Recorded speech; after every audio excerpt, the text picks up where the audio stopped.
Hello, Houston. This is Belinda Schmidt with Compass Real Estate. I wanted to take a minute and talk about the impact of the COVID-19 on our real estate market in Houston and give you some of my perspectives. Two key things that I want to tell you about are results and then process. When I say results, I mean, let me give you some statistics and some market indicators about what's going on here. First of all, I want to tell you that real estate has been deemed essential, right? People they need shelter. They have to have a place to live. So with that being said, we are obviously progressing gingerly to keep everyone safe and flatten the curve.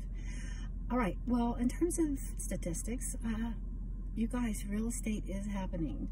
We have not shut down. Lots of transactions each and every day. Let me just talk to you about my neighborhood, Bel Air, the zip code 77401.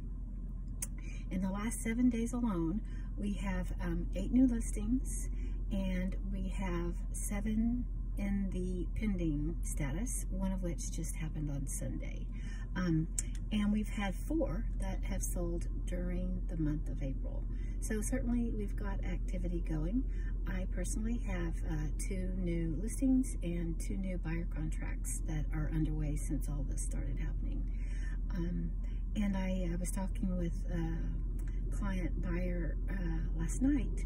They are being outbid by a buyer from California, sight unseen. So there's some competitive situations too.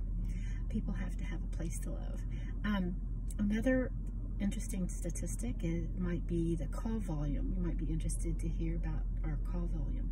So in Houston Compass office, we normally have a level of about 1,600, I believe it is, in a week, and that was in mid-March, and then advanced 4 weeks later, and that number dropped below 400. So significant drop. Presumably, those buyers who have some job concerns in our economy, and those who are not as far along or as serious, kind of pausing for a moment, but the serious buyers still out there. Take that to a macro level, and we got some statistics for the state of Texas, and this was a year-over-year comparison. Mid-March, there was a 20% year-over-year increase in the call volume, and then advanced to April 2nd, and it was a 40-something% decline in call volume. So definite impact there. A third category of statistics, I looked at the 77401 data, and I was comparing year over year, March 2019 to March 2020. That change was 50% increase in sold transactions and about a quarter drop in new listings that came on the market. And I think that number was 16, so 16 fewer. And all of that leads to a little bit less months of inventory on the market, or roughly around 7 months. So it's a little inkling of what's going on with a couple of examples. If you are interested in this sort of information for your own neighborhood, let me know, and I'd be glad to help you out. Okay, in terms of process, well, a lot of changes in process, right? Because we all need the shelter. It's really been actually inspiring, in my opinion, that to see the people bounce back, to see how innovative our industry has been to try to help buyers and sellers, right? There's a lot of life circumstances that happen, divorce and school changes and job changes, and people need shelter. So anyway, I find that to be inspiring, and it's true that necessity is certainly the mother of invention. No more today than ever. All right, so a couple of examples of what that looks like. Inspectors, for example, have this new certification for being prepared to do COVID appropriate inspections. I know on my couple of transactions, I sat out in the car while the inspector went inside, and then the debrief was afterwards with a conference call, three-way, different technology to talk about what we learned with the inspections. So that went smoothly. Another interesting innovation is the Association of Realtors came up with a COVID-19 addendum, put it in place. I am personally not recommending using that addendum. There are, I think, better ways to handle it. If you'd be interested to hear more about that, give me a call. I'd love to discuss it with you.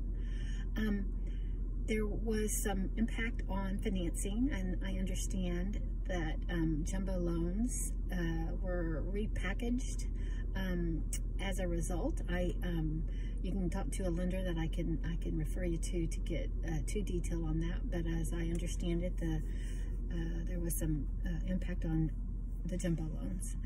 A lot of transactions are having longer option periods to account for things that may interfere with that process. For one of my 2 transactions, we actually had a shorter option period, and we're closing in less than 30 days. So things are happening, and we are not stuck in this market in Houston. That's good in normal days, and then in this pandemic days, it's super good. Another thing that is, I'm sure you've noticed, is there's a lot of changes in how we are showing homes, helping buyers see if the home will work for them, and helping sellers get it marketed and get some exposure for buyers. So for example, this post I'm doing right now is new behavior for me, making me put my skills to the test and do things differently and innovate. I hosted a first ever Instagram Live open house a while back, a few days back, and I am hosting a Facebook Live open house event on Saturday. So again, new ways of making that happen. It's very interactive, and I'm responding to buyer requests in the live event. And for example, at the last one, I was looking more closely at the closet per request. Obviously, if someone physically does get into the house, there's all kinds of restrictions that we're requesting, or requiring, I guess I should say. No children, no touching, disinfectant wipes, all the protective equipment, distancing, and so forth. And more importantly, well, equally as important, is pre-screening buyers, so that we're figuring out that this is not a waste of anybody's time and a waste of some exposure, but that it's really a possible transaction that might come out of it. So that I've been spending a lot of my time on that end. So I've also been working on this really super cool virtual brochure that has video, and it's a flip book and so forth, that my great marketing department at Compass has put together to help us agents pull all these things together. Compass has got such innovation in this regard on the marketing end, and really giving us the tools we need to help our buyers and sellers. So super happy to be with them. Anyway, that's my 2 points that I wanted to mention to you, and give you a little bit of update about what I'm experiencing as a realtor. So call me if you have any more questions, and hope to do one of these sorts of things again. Bye guys.